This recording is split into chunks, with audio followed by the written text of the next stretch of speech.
As technology professionals, we try to leverage different tools and utilities to be productive. Recently, we started using different command line interfaces, which can help and ease our developer productivity in leveraging different platforms. And with Kubernetes, you cannot skip without using a CLI. In this video, we are going to look at what is K9s and how you can leverage it to manage your Kubernetes cluster from your command line interface. Let's get started.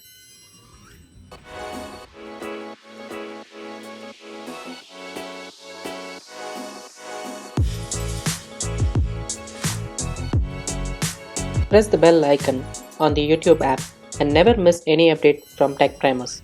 K9s is a CLI which you can install in your local machine and you can connect to any cluster and you can get some visual representation of Kubernetes cluster and you can navigate within the cluster using the CLI.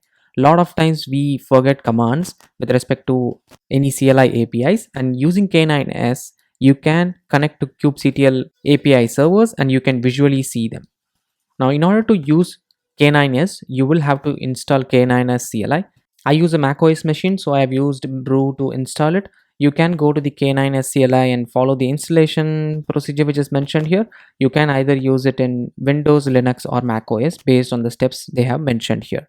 So I've used Mac, so I've used this particular command, brew install derailed K9s/K9s.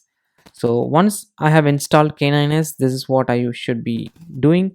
I can do a K9s info to look at what is K9s, what are the configuration details, where are my logs stored and things like that. We can also look at the version of K9s using K9s version, and this shows that I have a version which is 0.24.2 which I installed yesterday.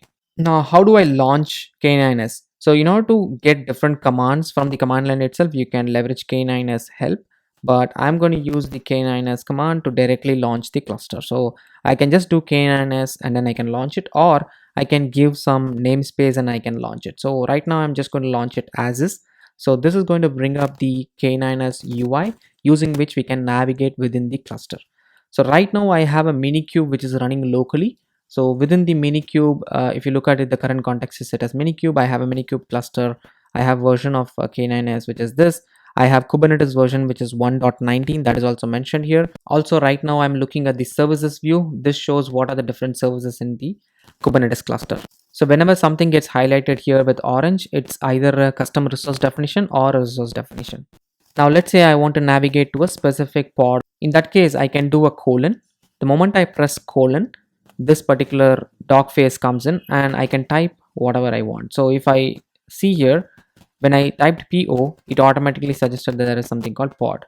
So that is the auto suggestion. Right now, all these are showing only the default namespace, right? But if I want to look at the pods for every namespace, I can press this 0 option here. So if you look at it, it's mentioned 0 for all and 1 for default. Let me press 0. The moment I press 0, it shows all the pods within the cluster. It shows different namespace. For example, there are cube system level namespaces. I also have Linkerd installed in this Minikube, so I can also see that namespace as well. The moment I click on 1, it takes me to the default namespace and it shows only the pods which are running inside the default namespace. And I have 6 pods which are running here. If I want to look at a particular pod and I want to navigate inside, I can press enter. The moment I click enter, you can see that there are 2 different containers which are within the pod, which is the client and the server, and it shows up there. Now if I click on escape, it takes me back to the pod level. It doesn't take me to the container level. I will take you again to the container level. You can notice that right now it shows the orange for the containers because we are within the container level, and pod is at the parent level. So if I want to go back, I can press escape. Within the pod view, let's say if I want to filter only the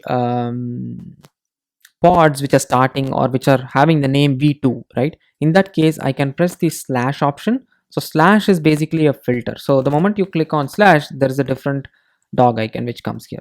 So now I can press v2 and it shows only the v2 pods. So to be more precise, let's say I want to filter only this particular pod.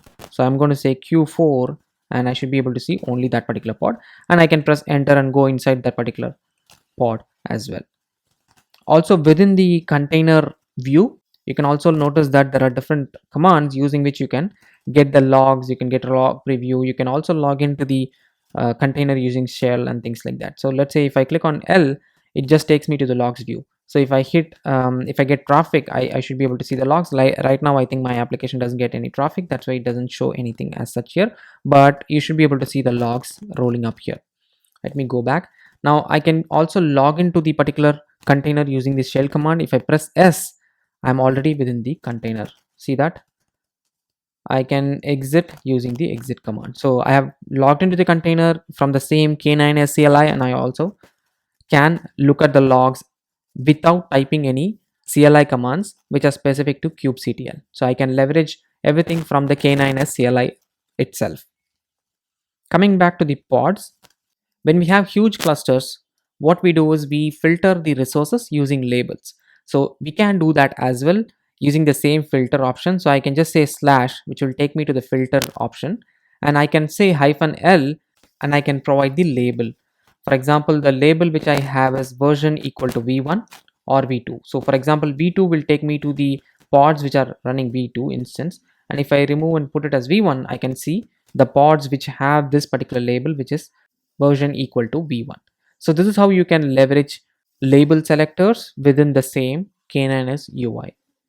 If you want to switch between a namespace from a default namespace, you can use the command, let's say, let me go to escape. You can use the command colon and do ns, right, or namespace, whichever you would like to. So you can go to namespace and you can select a particular namespace here.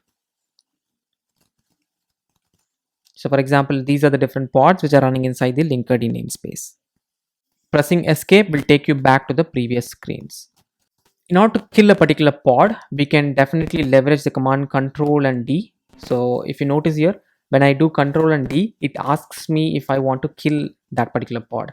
I can definitely do that by saying okay. But since Kubernetes maintains the state, it's going to create a new pod in the background. And see that I didn't do anything in the UI. I just killed a particular pod, but I was getting instant notification about the status of that particular pod within the same UI without manually refreshing it. So you can see that the time is also increasing and things like that. So right now, if you look at it, the refresh rate is 2 seconds. You can change that by going to the YAML file of the K9s to reduce it or increase it. In order to show you some visual representation of how deployments can be monitored, I'm going to inject a Linkerd configuration so that you can see how deployments get monitored from this particular UI. So see that new pods are getting created, they are running, and then slowly one by one things will get terminated, right? So I mean, if you look at it, red is the one which is not ready for accepting traffic yet. It's just running, but the third container needs to be running. So see that once this is running, you can see the other one getting terminated. Once a new pod was introduced, the existing pod got terminated, and if you look at it, there is a new pod getting initialized and things like that. So this is how rolling deployment is happening within this cluster, and you can monitor this from the K9s CLI. You don't have to worry about typing multiple commands or creating multiple terminals and keeping so many things ready in a watch list and things like that. All those are taken care by the K9s CLI directly.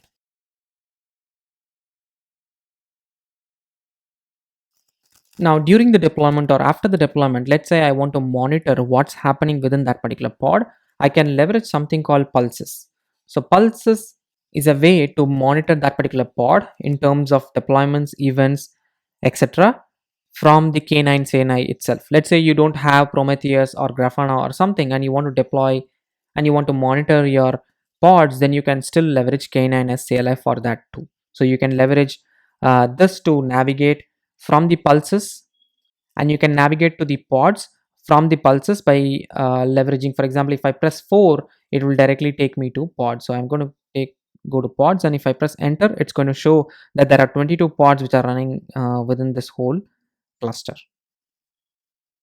And you can also see this how we came to the pods from the pulses. So let me press escape. The next option is called Popeye. So Popeye is one popular option which I liked. So in order to navigate to Popeye, you can say colon and then you can type Popeye. The moment I click Popeye, it will show me a scorecard for my cluster. So if you look at it, this is a scorecard for my cluster. There are deployments which are having 0 scorecard because there are 2 scanned, there's 2 warning. For pods, I have 6 warnings. For cluster level, I think there are good info, but looks like I have some issues with my pod. So let me log into this. So let me click on pods and it will take me to something called sanitizer. So Popeye is basically a sanitizer for identifying what issues or best practices you can follow for your pods. So it scans your pods and it will tell you what are the things which you can correct. For example, here it's saying that we are using a default service account instead of using a specific service account. Also, there are some issues with resource limits. There is no resource limit defined, so this will expose us to create pods which can be of huge size and it can kill your cluster and things like that. Container could not be running as root. Check this. So for example, this particular container is running as root, so that shouldn't be running as root as well. So these are some issues which are present in my container. So server container has the same kind of issue. So Popeye helps us in identifying what issues could be corrected within your pod, and it lists as well. So see that it just lists everything here. So in short, Popeye is a sanitization report which you can generate from your namespace level or pod level containers.